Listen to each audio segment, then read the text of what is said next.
Alright, number 2, we have y equals x squared minus 16. Again, we're looking for the x and the y-intercepts. So, as before, for the x-intercept, we'll let y equals 0. And so for y equals x squared minus 16, that means 0 equals x squared minus 16.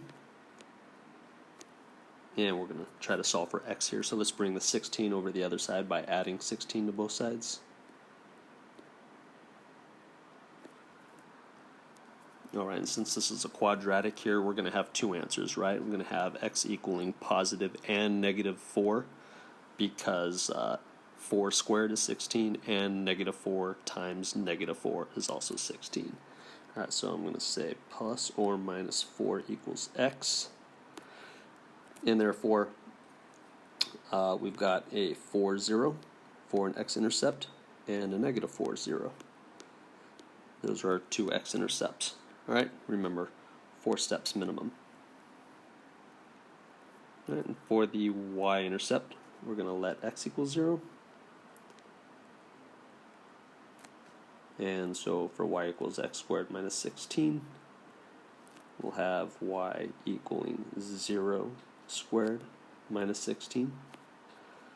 So y equals negative 16. Okay, and you're done. So that y-intercept is going to be 0, negative 16. Right, so going over to our graph, we'll go to 4, 0. I'm just going to go out 2 spaces. Okay, we'll let each square represent 2 units in the left and the right direction. So I'll just make this a 4, 0. Don't forget to label your intercepts. And I'll go over to the left and get my negative 4, 0. Okay, and I'm just going to come down 4 units, alright, 1, 2, 3, 4, and that's going to represent our negative 16s, definitely not drawn to scale, alright, so that can be a 0, negative 16.